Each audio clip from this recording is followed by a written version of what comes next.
Good evening. I am calling to order the Planning Commission meeting for Lake Stevens, Washington on August 4th, 2025. I am Chairperson Huxford, and I'd ask you all to join me for the Pledge of Allegiance. I pledge allegiance to the flag of the United States of America and to the republic for which it stands, one nation, under God, indivisible, with liberty and justice for all. Thank you. Thank you. It's been a while since we've met. We should all introduce ourselves to each other, and let's do that with a call to order. If we could start with Commissioner Packard. Present. Thank you. Commissioner Connor Davis, Present. Commissioner Dewar, Here. Commissioner Morton, I'm here. Commissioner Jennifer Davis. Here. And again, I'm Chair Huxford. We have a request from Commissioner Matz that she be included while en route. Can we confirm that she is involved in the meeting at this point? I do not see her. Okay, let's hold off on accepting Commissioner Matz into the meeting until we know that she's here. With your nod, we'll do that a little bit later in the meeting. Thank you all for being here. I've missed you. It's been so lonely. Just kidding. And All Chair, right. before you go into your meeting, if I could Yes. make a couple of introductions tonight. Absolutely, please. I would like to introduce the Planning Commission to our newest planner, Amber Brokenshire. She comes to us from Edmonds a while ago and most recently FEMA. So we're really happy to have her on the team. It helps stretch out the upper level of our team a little bit. So she'll be giving the presentation later. And then I also wanted to introduce you to a guest, to Ella Bernard. She is one of our interns. The city has been lucky enough to have several interns this year. And Ella is studying planning. I don't remember if you're still studying or if you've completed your. Okay, you're about to go to grad school. So she's working with our risk management team. So one of the requirements of our interns is to join a public meeting. And since this is her area of expertise, she chose to come join you all tonight to see how the public process goes. So anyway, thank you both for being here. Thank you, Director Wright. We welcome you both, Amber and Ella. I will just, quick side note, 100 years ago when we were in a meeting here, my niece was visiting. She wanted to go into the same internship that you're in now. It was the longest meeting we've ever had, and she's never attended a public meeting since. So tonight we'll try to keep it tight and you'll stay on your path, okay? All right, Director Wright, do you remember this? Seriously, Sydney has never, therapy's gone on since then. It's all okay. It was, I don't even know, but oh my goodness. Anyway, do we have one note, if we could make it to the agenda this evening, there is no public hearing. So if you could remove the public hearing from your agenda, we are not going to open it up for public discussion this evening. We do have an opportunity though for any guest business. Do we have any guest business either in the room or online? Okay, hearing none, let's move on to action item 4. This is the approval of the meeting minutes. This takes us back a bit. We are June 23rd. Did anyone see any changes that they wanted to make to those meeting minutes on June 23rd, 2025?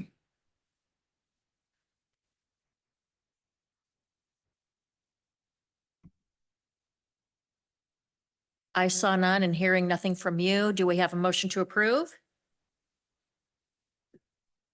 Make a motion to approve the minutes from June the 23rd. And that would be Commissioner Connor Davis. Right? So, yep. And do we have a second? Second from Morton's. Second, Morton. All those in favor? Aye. No, we are all in agreement. We're going to move on then now to action item 6, which is a discussion item about the proposed revisions to the Lake Stevens Municipal Code process. And I believe this is our first opportunity to hear from you, Amber. Yes. Did you want to do an introduction or? Sure. Or perhaps Christy. I'll just do. Both. I was giving you your Yeah. moment. Amber's gonna go ahead and combine the staff report into presentation. But as you know, we've been talking with you about process code for quite a while, starting back in 2023. This was before our major update for the comprehensive plan. The legislature came in to enact some development streamlining processes, and then most recently went forward to require our process review timeframes, which is 5290. And then we have development and design standard requests. So as part of all of that, this is phase one after the comprehensive plan. We are looking at some code amendments to address those legislative changes. And in front of you, for a handy dandy cheat sheet, you have a handout that I printed from Municipal Code Research. I will add to it as the year goes along, but it literally lists all the Senate and House bills. So it's an easy reference for you to see what the bill is and what was required of the bill. That way you have a reference sheet during discussion, because I know we often throw out the House bills and Senate bills, and not everyone is intimately familiar with what their charge was. So with that, Amber's going to give our first segment of our code amendments for our process and design regulation updates. Can you allow screen sharing? Did you, It says- Yes, it says disabled attendee screen sharing. My presentation will primarily go into. Excuse me, Amber, if I may. Yes. We have a request that the conference line isn't working. It's asking for a passcode. I only have the ID in the agenda. Is this something while we discuss perhaps that Commissioner Matz can be directed on how to log in? I'm sorry to. Oh, stop it's you. okay. Technology is always our friend. Yeah. So. Mhm.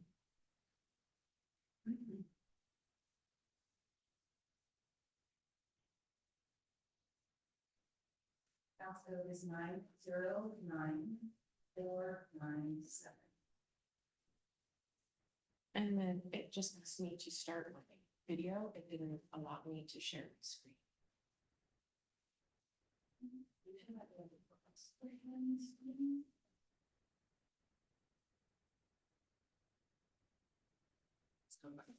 Share, we can share.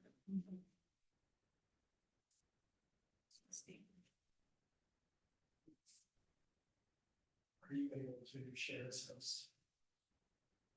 I'll see if I Message it to Dolphin Chief.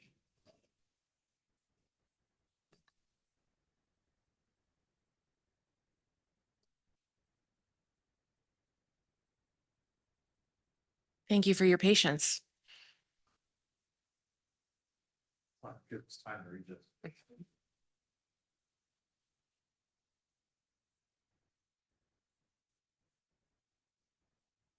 So while they're working on that, I did want to share with you that coming back in September, we'll have a transportation update.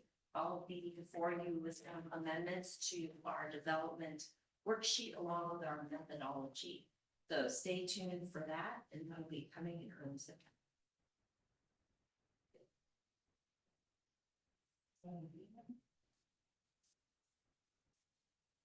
During our roll call, I neglected to inquire whether or not we have representation from city council present. Brian has messaged me, he has not had trouble connecting. I resent him the link, the same link that I used to test the audio before the meeting, which worked. And he's reading this song in Zoom. to try Okay. to- Thank you.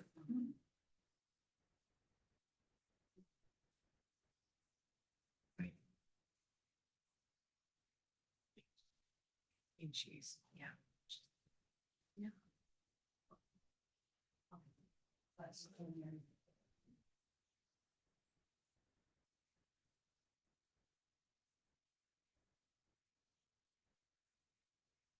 And Commissioner Matz is in. It will not let her go off mute, just FYI. So I'll have her text me with any questions. Sounds dangerous.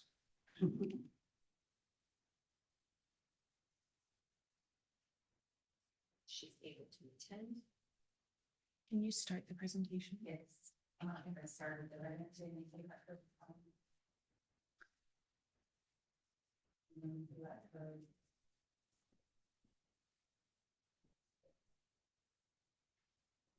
Just a quick note, my presentation primarily goes into the design review process of this discussion item. That would be B, in regards to A, the proposed revision to the municipal code process. This is something that you all have already been introduced to a few times, so you should be pretty familiar. My presentation is a bit of a reminder about what we're doing, and we have included two matrices, one with the GMA changes and the implementation of the changes to the comprehensive plan, or for the comprehensive plan within the code. Some of these include the design guidelines, the design review, changing some language to be more subjective, less subjective, excuse me, more objective. And that is a few pages. And then the second matrix is around the design guidelines and language within that.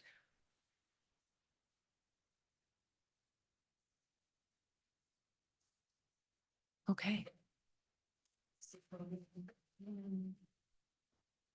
And then just for reference, if, when you go into the staff report, it does have all the hyperlinks in there. So if you need any of the references of the House bills for the staff report, you can click on that hyperlink from the digital packet. Yes, the staff report does have hyperlinks. Okay, moving into my presentation. Okay, you're up and rolling? Yes. Okay, great. Okay. This is for HB 1293, the design review process. It's removing subjective language from the existing design review criteria. This must include one or more guidelines, standards, criteria that can be easily interpreted to design whether design is permitted. And this may not result in the reduction of density, height, bulk, or scale below the general applicable development regulations. Within House Bill 1293, we cannot require more than one public hearing, and design review must be conducted concurrently or otherwise logically integrated within the development review process. It's really just requiring us to streamline our development review, design review guidelines and processes. We're looking to adopt standard language that's clear and objective, removing subjective language such as encourage or may when should be. The word should would be more direct, or shall instead of should, which is a lot of what you'll see in the matrix. And also we'll be looking into revising non-measurable requirements.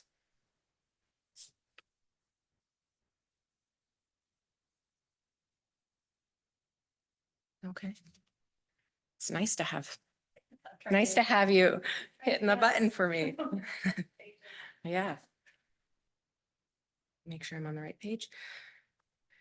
So House Bill 1293, it provides accountability and a process that applicants can easily follow within the Lake Stephen Municipal Code section.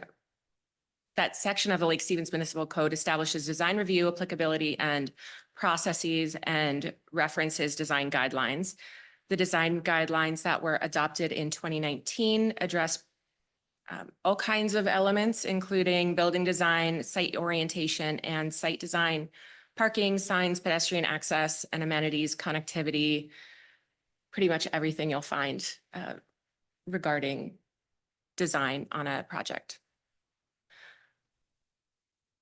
Both were updated in 2019 via Ordinance 1068, and they eliminated the design review board and made design review an administrative process.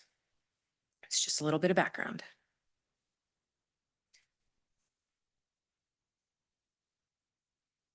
Okay. As I mentioned, the potential code changes we have in the attachments. We have the Lake Stevens Municipal Code matrix of potential changes. We have the design guidelines matrix. And according to the May 7th recap, staff believes that these are already pretty compliant, really generally compliant with the GMA. They're just minor changes around words, primarily of subjective words. And then additionally, one thing we have to consider is House Bill 1138. It is on the legislative summary that Christie has handed out. It just requires cities and counties planning under the GMA to modify setbacks, height limits, and gross floor area requirements for specified development types. So as we move forward with these changes to these sections, we'll also have to look at the requirements around 1183 and implement those as well.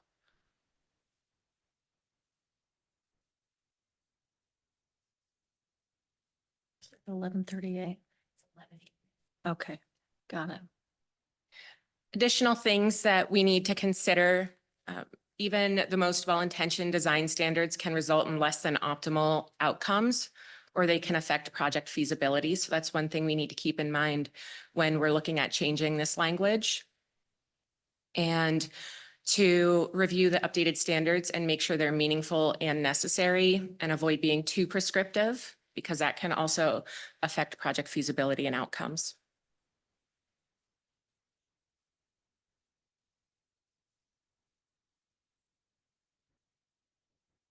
Where am I? Okay. There will be additional comp plan implementation items. They're both associated with the 2024 concurrent rezones. Within this, the planned business district was eliminated, so we will amend that language within our code. And the adopted policy guideline or guidance for industrial zones, the city's allowing all of the uses listed in both zoning districts until the industrial plan is completed. After that, a comprehensive update will be conducted to address the limited number of uses that previously had different review processes. This approach ensures that the industrial zones are managed effectively. And next steps, discussion as we'll have here today. We will bring back a revised draft code with the strikeouts and red lines. You will then forward a recommendation to City Council. They'll have a work session in early October, and we're looking to have a public hearing with them in mid to late October. Can I add a few comments? And Yes, of course. So just to summarize tonight, I know we started out with some technical difficulties, but what we attempted to do tonight was sort of emulate what we did last year when we went through our code cleanup process, because the matrix was really well received by the Planning Commission as we went through, just sort of wrote changes. So that's what we're trying to do as we're doing our process code update, which this is one part of. We want to go chapter by chapter to make sure we're reflecting language that is purely objective. And what we found is there's a lot of, say, references to the general public health, safety, and welfare. Well, what does that mean? So, trying to identify where we need to put some definitions around things, some references, or if it's really just changing the words without the intent. So that's a lot of what you've seen. And this is just a sample of what's going to be in that first matrix. And if it's adding new clarification language, we'll bring that back to the Planning Commission. But if it's just doing the shoulds to shalls and things like that, we're just recording it. So you're following along if we're not trying to change the content. And then likewise, the other part that Amber spent most of the time on were our design guidelines. So when we adopted our design guidelines, several of you were here. Well, 2 of you were here. The intent was to create a menu of design options, so it wasn't overly prescriptive, and also go back to, if you do 3 of these 5 things, you're design concurrent. That is still the intent, but with the new House bill, again, reflecting on the language and being very intentional when we want to have that flexibility with a may versus you have to do these three things. So that's why we're bringing that back.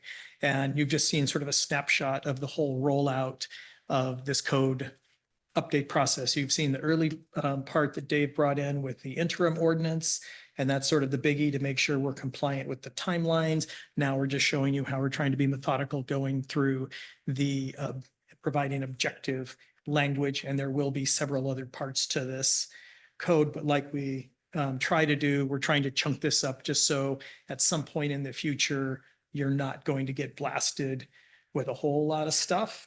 And at the end of the staff report, Christy can touch on this, but you'll see the way we're going to do the same thing with our streets and parking update, which we sort of all lumped together at the beginning of the year or in your work program. But now we've seen how some things are advancing quicker than others, and it's going to need to be broken up. So I'll let Christy sort of touch base on that, and then I'll hand it back over to Amber and obviously the commission for any comments, questions. Thank you for that. Yeah, thank you. Okay, thank you, Russ. Well, streets and parking, we'll go back to streets and parking. You had the overview early on in the year, brought you a couple chapters with traffic and concurrency. You saw the strikeout red line versions of that.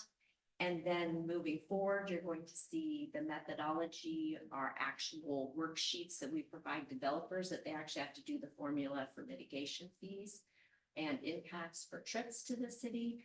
You'll be seeing that here early September. Then after that, you'll be seeing a work session and a red line of our sub-area chapter. And then in addition, our streets, parking, and sidewalks. So that's really the meaty part. And the reason why it's been held up is because we're working in coordination with Public Works.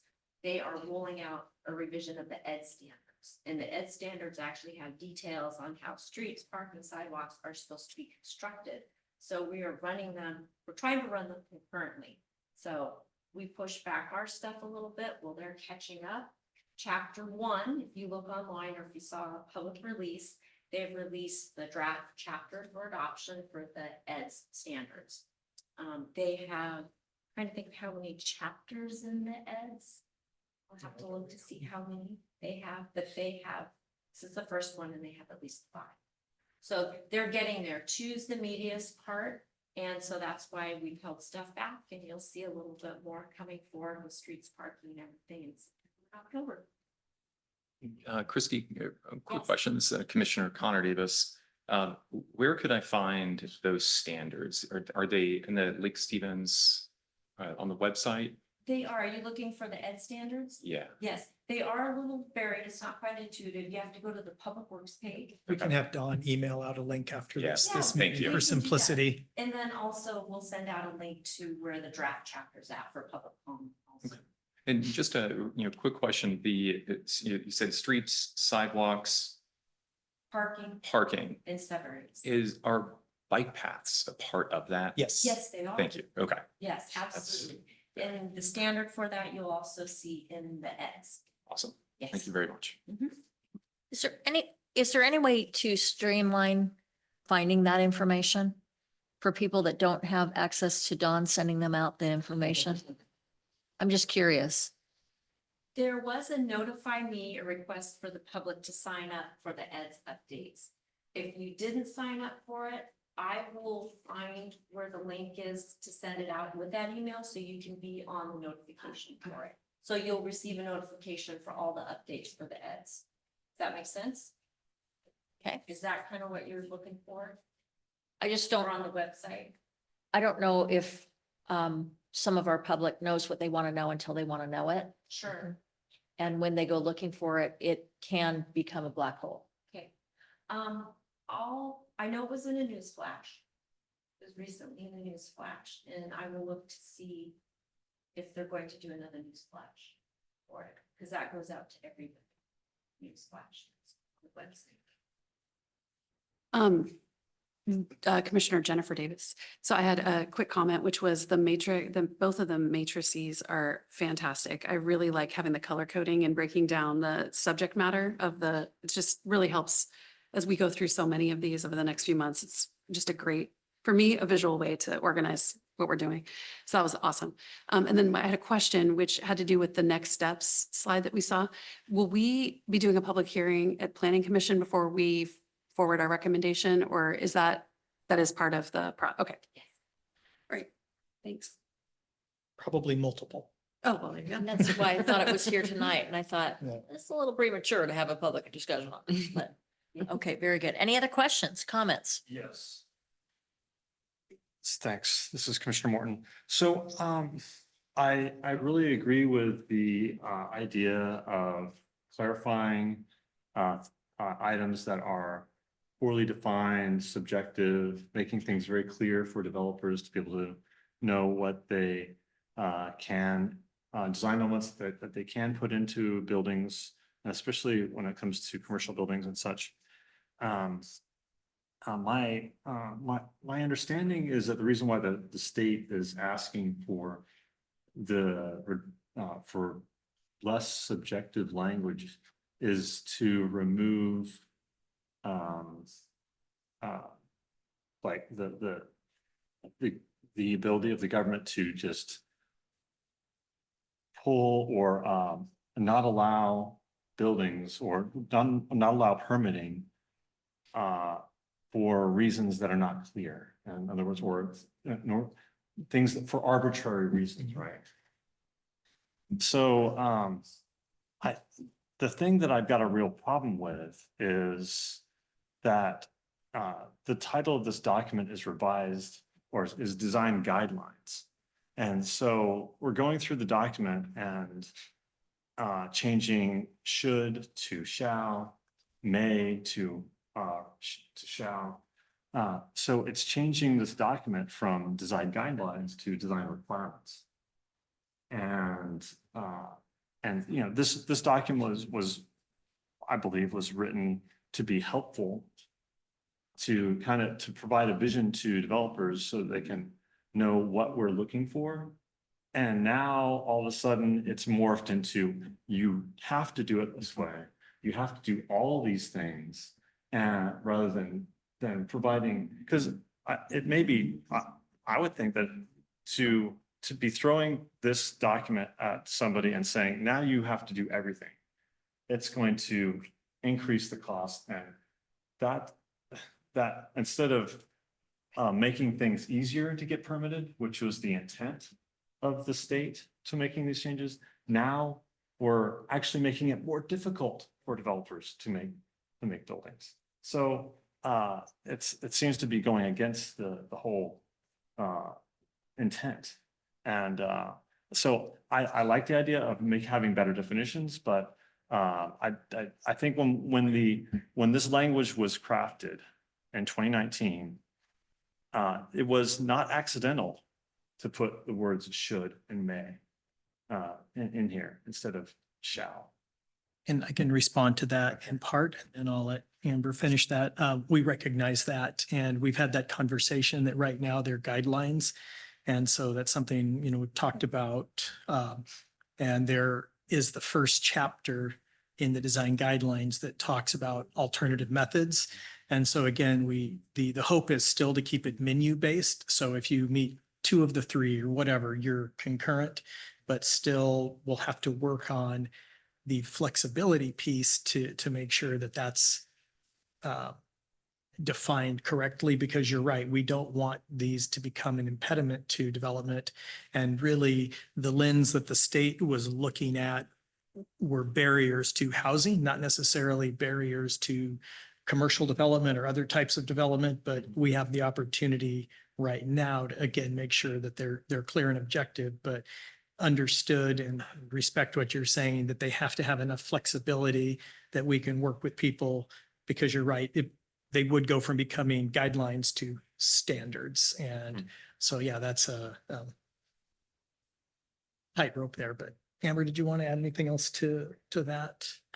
Yeah, trying to share a page of the design guidelines, specifically page 2. And Yeah, section D. Exactly, yeah, it'd be two. okay. Yeah.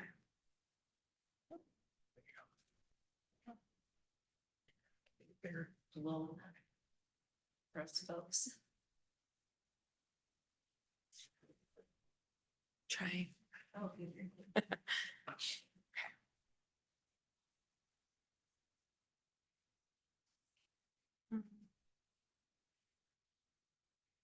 So these design guidelines don't apply to every single development located within the city. They are applicable in specific areas.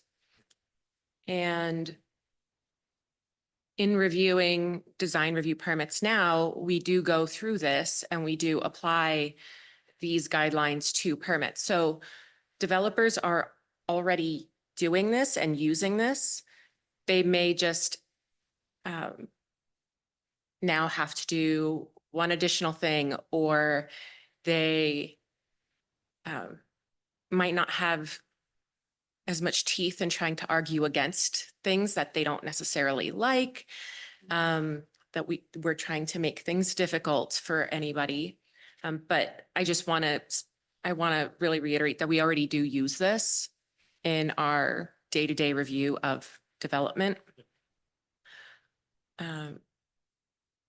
Also, I think we can look at B and D when we're looking at amending this and looking for language that would apply to the new requirements of the law. And does that answer? I understand what you're saying in that by making this should to shall or may to must, that it would be more difficult for developers. And I that don't- was the majority of the suggested changes that you have in the packet. Mhm. So, Yeah, and that is just following the language of the House bill requirements. Can look over. I mean, without going into detail, though, don't paint ourselves into a box is what I'm hearing. Mhm. And Yeah. still find a way to provide the sufficient flexibility. Well, and I would add to that, that we always talk about developers. And there are a lot of people in Lake Stevens that have single homes that are just looking to expand on that single home. They are not developers. And so developers usually have people that all they do is focus on this, and they're very, very good at it. But if you are not a developer and trying to make your way through this process to design and build something on property that you own or a piece of property that you've bought a house on and are reconstructing on, where are we for those people? What does this do for those people? None of this makes it more affordable, and don't even try to sell me on that. But the idea of simplifying and streamlining and making equal the opportunity for anyone, that's a tough swallow for me. Do you want me to go ahead and answer that one? Yeah, Okay, sure, just because one thing I do want to point out, this does not apply to single family homes. So they are exempt. We're not going above and beyond what the design guidelines currently say.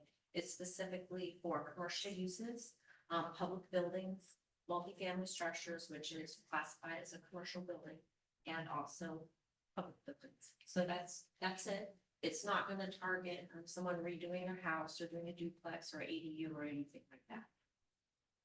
It's definitely large. Uh, Until the next legislative session. That is out of our control, but right now we'll focus on what we have before us. Just to toss it up. I look forward to the red lines and we'll talk about more when we get those. Perfect, and we'll provide those. and within the design guidelines, it says following Lake Stevens Municipal Code 14.16C.050. This is the code section for design review. And within that, it does have the applicability, which states all new commercial, industrial, multifamily, civic, and institutional structures. And so the design guidelines and the code just reference back and forth to each other. And as Christy said, it doesn't apply to every lot within the city and everybody who's looking to renovate or redevelop their lot. But it always seems different for someone building new versus someone that's already here, residential or commercial. We have a This- different set of rules if I own a business here in Lake Stevens and I'm trying to modify that business. Versus if I had a piece of property that I was building a new Mhm. piece of commercial, Right. structure on. Yes. So this applies to new commercial, industrial, as I said, and then PRDs, planned residential developments, planned neighborhood developments. So structures are subject to design guidelines or standards adopted per subsection B when developed under specified regulations listed below, except when the project meets limitations. So you have to kind of read in and around the code. But it does exempt single families, as we said. And there is a section in here that allows a building or land use permit may be issued for a structure without design review permit if any one of the following findings can be made by the permit issuing authority. So there are also sections where if they do a certain thing, like a structure is minor to the overall use of the property, then they don't have to go through this process. So there are exemptions built within our code and within the design guidelines. It's not meant to be punitive. Consistent with state bill. And this is Commissioner Connor Davis. I've mentioned a few times, I really appreciate Commissioner Morton bringing this up. My concern about the state's mandate for the development of affordable housing, which is going to be high density housing, which is going to be multifamily housing, which is going to fall under this category. So, if single family housing is exempt, is there a possibility of affording that same exemption to multifamily housing for affordable housing?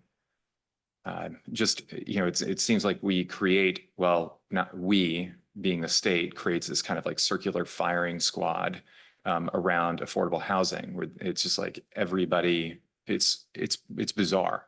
And reading this book right now, Abundance, it's pretty fascinating, just about the regulatory and permitting apparatus and bureaucracy that is built in the Pacific Northwest and the Northeast, and essentially just makes it so that like NIMBYism is just it's gotten so far out of control, but we are also creating those roadblocks.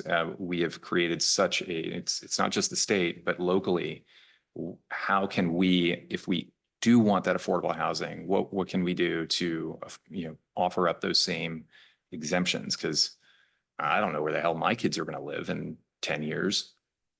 I don't think it can be Lake Stevens. That's a concern that I have 10 years from now, and my kids hopefully graduate from college or vocational training. Hopefully vocational training, actually. That'd be great. That's something where, 10 years from now, where are things going to be? Anyways, thank you. Thank you for your comment. This is Commissioner Dewar. Yeah, I for one appreciate precision in speech. I think that in clarity, there would be some understanding of what is required specifically, and there would be less opportunities to end up going back and forth in those kind of gray zones where a contractor might be working on a project and having perhaps a planner say, well, but we really prefer you do it a different way. And at least in my world, the word shall carries certain legal connotations that you will do this under penalty of law. So in adding shall, it removes some of that ambiguity, which I think may end up helping streamline some of these processes, though realistically only a reduction in the overall regulatory environment would truly get us there on that.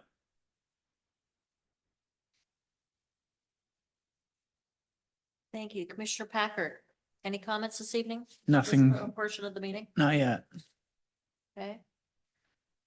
Commissioner Matz, you're attending virtually. Do you have any questions that you can ask either if you're unmuted, or do you want to text either me or Dawn?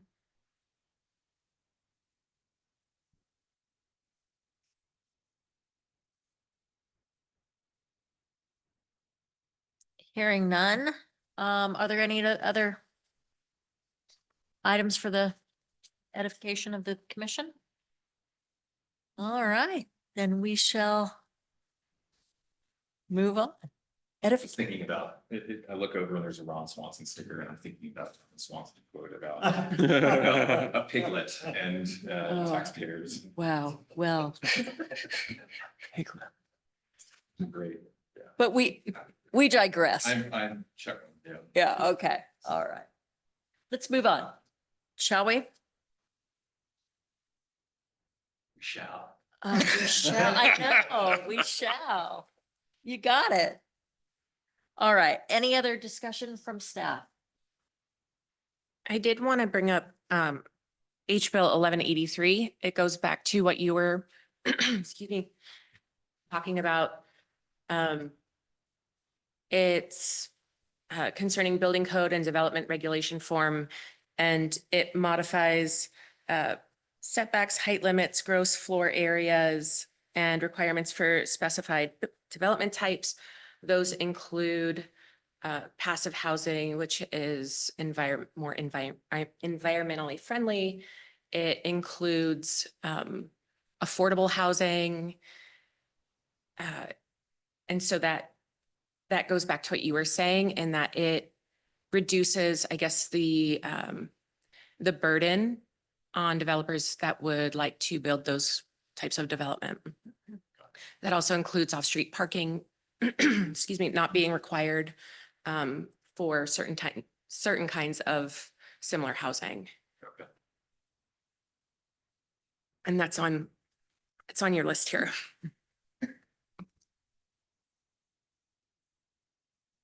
These all passed, right? Yes. Yes. Okay. Look these up. Anything else? Should we move forward on the agenda? Perfect. So we have looked at both of A and B under discussion items. So let's move on to commissioner reports. This is the opportunity for the commissioners to ask or report back on city-related issues or things that have been brought to them by members of our community. Let's shake things up a little bit. Commissioner Dewar, I'll put you on the spot. Well, it's been a bit since we met, so I'll throw this one in there. I had the good fortune to represent the Planning Commission for part of Aquafest at the booth with Director Wright. We had reasonable city engagement with the populace coming out, talking to some of the things that concern them, namely some of the traffic, some of the sidewalk issues, and also some of the interest that they had in things like the new city hall and some of the developments off of 20. So I was really pleased to be able to interface with them, for a nice morning. Thank you for volunteering your time. I hope that was time well spent. Sounds like it. Commissioner Connor Davis. Yeah, one thing that has popped up several times over the last couple of months has been the development off of Grade Road and 92. People have seen the construction. I think that people have like the ideas of what they envision that location could be. And then when word started to spread that it is yet another storage facility at a major intersection or artery that was supposed to be like the gateway into downtown. Like this just looks, the look of exasperation. I've mentioned this I know in a past meeting, but the possibility and just is where I moved from. There are in St. Petersburg, Florida, you have zones within the city where you're even allowed to build storage facilities. There are even where it has to be set, there's a pretty considerable setback on the property, and there is a front facing, could be, multifamily housing, could be commercial or, retail.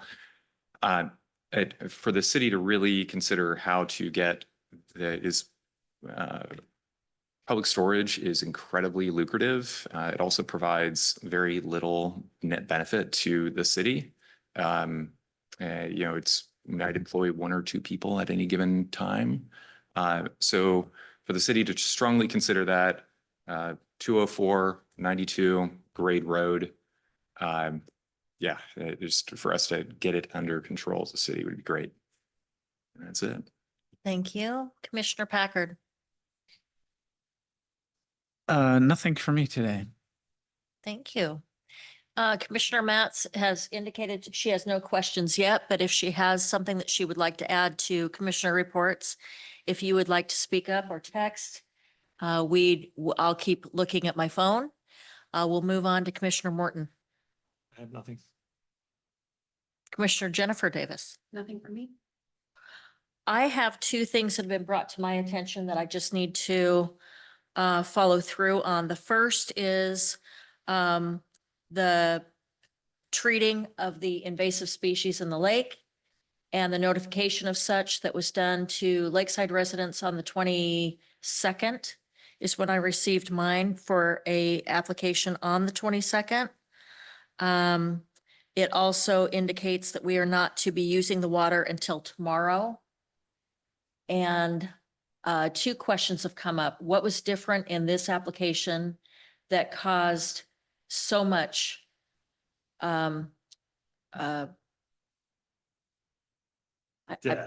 yeah, devastation is the word that keeps, there was this was different than other years. The other question that has come up is why can't this be done at a different time when we don't have families outside recreating that have no idea that this was going on? So I will pose that to staff if you choose to want to respond. I said that I would bring that up during this meeting. Hearing none. I have a, I can talk about it. Well, I can know what the city has responded. Well, there was the clam issue and it smelled on the shore and there was, now, sure, the clams that died are supposedly an invasive species, but that was not the intent of the treatment. And if the treatment caused that, it was accidental. And if it's accidental, what else is possibly dying? But that was just speculation. City came out and said, it's a coincidence. It was the water is a higher temperature than normal. And the clams are sensitive to temperature. Okay, that's possibly an explanation. I saw that the mayor has noted that all of a sudden everyone's a limnologist. And what's a limnologist? Someone who knows about lakes. I had to look it up. So it's probably just a coincidence. There is a definite loam on the shoreline, frothing on the shoreline that is new. Yeah. So in all the years that I've seen this documented, my biggest question, well, there are two questions, but also the timing of such when we have families out in the water. The only thing is, this is the time of year when I understand, but in a month, they're back at school. Yeah, in a month, yeah. I'm not arguing with you. I I'm know. simply saying I was asked to bring it up. The other question was about a rezone development that's going on next to Tom Thumb. It was going to be townhomes. Now it's going to be multifamily. And the question being posed to me to ask staff is, who is the person that was the contact person and were they really on vacation during the period of time that they would have been able to reach them?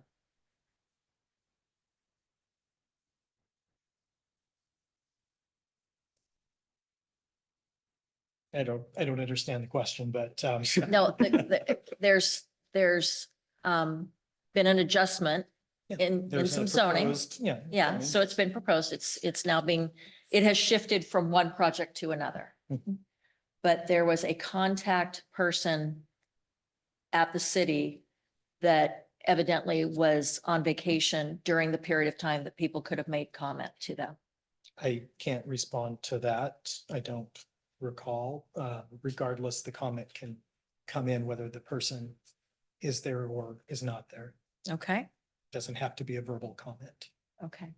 And I would like just to follow up with that there is additional public comment, not just the rezone portion that went before the city council for initial study session, there will be multiple more times, so please encourage that person to reach back out to the staff person who's listed as a contact, and they are back. It's not that person, it is people. And it's on the heels of something that Commissioner Morton brought up several meetings ago, maybe perhaps Commissioner Packard as well, but everybody thinks things go through Planning Commission. And there have been some developments that are now being logged that didn't. And so that's why I'm receiving questions, is simply because they think that we had some sort of knowledge of this when we did not. And it reached a fevered pitch over the weekend. So I said that I would bring it up during the meeting, and I have done so, and I will continue to ask that they reach out. I appreciate that. And please always feel welcome if a constituent reaches out to you. If they do have a technical question, please have them just call City Hall and ask for the planner on duty. That planner is responsible for responding to any questions that come in that day via telephone or over the counter. Okay, Something real quick. yes. It's Commissioner Connor Davis. You just have to say the benches that are that were installed over at the disc golf course are awesome. I love that, incorporating more public art in a city is really awesome. Getting the students from the high school involved was perfect. So more of that stuff, please. And also Aquafest this year, having, this is the second year since we've been here that we've had the carnival, and the number of people that I ran into just saying like there's a sense of like civic pride. It really was such an awesome event. The fireworks were amazing. The events, the music, everything. It was gave like this, just hearing how, so many times from people. We went to the pancake breakfast both mornings, and people were just really proud to be here in Lake Stevens. So yeah, awesome. That's it. Terrific. Thank you for ending us positively. I have no text from Commissioner Matz that has not already been addressed. So hopefully with her permission, I'm going to close commissioner reports and move on to the planning director's report. Okay, couple of things tonight. You've already got reports out on Aquafest, so I can just say, yeah, Aquafest was a great event. No, it's totally fine. It's appropriate for you guys to share. It's probably better to hear. But yeah, great response from the public. We were happy to see the turnout and be able to have that dialogue again, since we weren't able to the year before. So, yep, very good.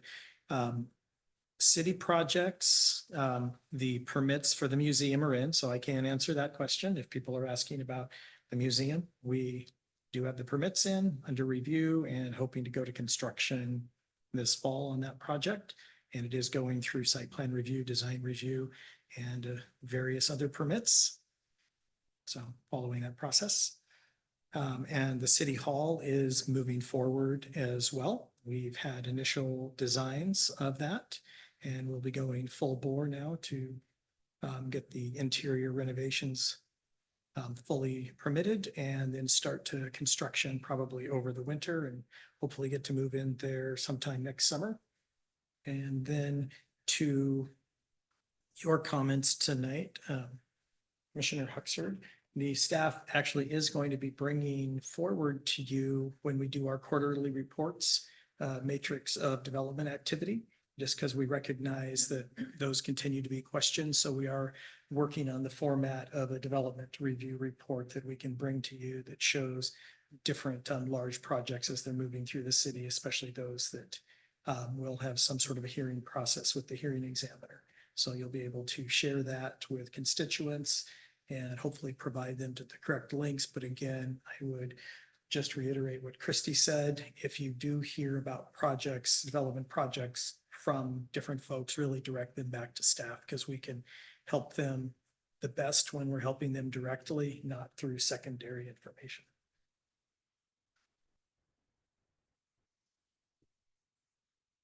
Thank you. Any other comments? Yes, Christy Schmidt, planning manager. I just wanted to add, we have a wonderful surface water department here, and you had brought up the question about lake health. Why do we need a aquatic phosphorus treatment at this time, with the aiding plants, et cetera. Our surface water team has done a superb job of putting together an educational website. It's online.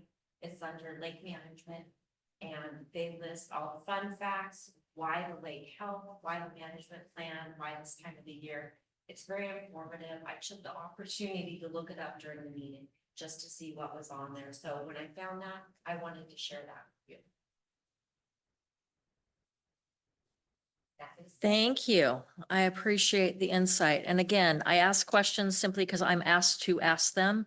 But know that I also go back to the people that ask to make sure that they get the feedback, because not everybody lives off a website or attends meetings on Monday nights like we love to do. Yes. One more comment. Of Okay. course. Sitting with some friends the evening of Aquafest before the fireworks, and there was just a general question, like we're trying to figure out what events are going on in Lake Stevens. How can we be better connected? We've mentioned over and over, like, got to go through maybe 7 or 8 clicks on the website to find, say, what I was mentioning earlier about the infrastructure around roads and sidewalks, and bike paths, et cetera. A lot of municipalities, and I brought this up before, a lot of municipalities, including Marysville, Edmonds, Everett, they have either monthly or quarterly printed circulars that will go out to their, you live in Edmonds, I'd assume? Not anymore. Okay. But those are easy ways. Like, I know for myself, I work for the school district and I use the calendar that the district sends out. That is the calendar that goes up on the wall. There's seemingly easier ways. Granted, that is, it can be somewhat time intensive. However, some of that labor could be, could be, I don't know what the word is. There are companies that can help to take care of that. The city, as we're growing, we need to figure out better ways to communicate with our residents. There's a reason why the municipalities around us are using these. They work. I mean, they wouldn't be spending the money if they weren't. So I'd really encourage the city to look into ways of communicating in hand, like get that mailer out, something quarterly at least, with a quick little, what are those, what's that thing? A QR code, right? There you go. A QR code for like, hey, explore more information about this event, about concerns about the surface water management, et cetera. Here are events that are going on. Anyways.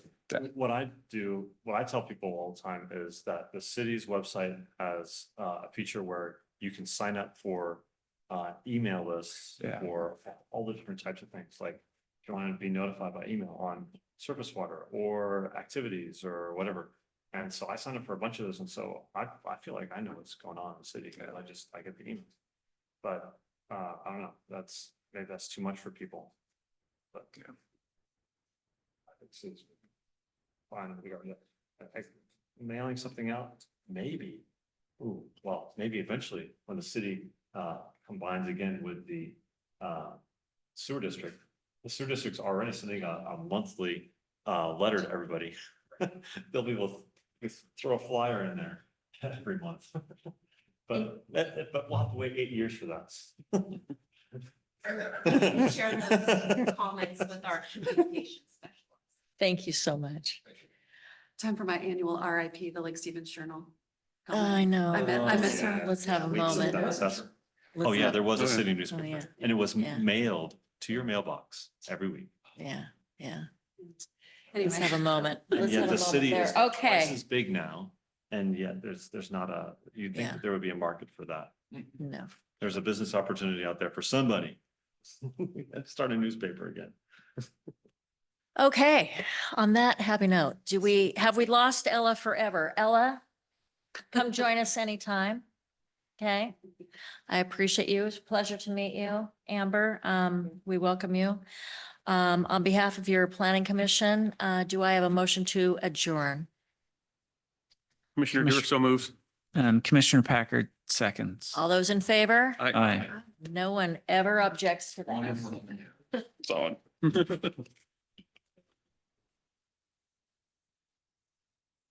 Thank you, Christy, for Is this. anyone in the city on the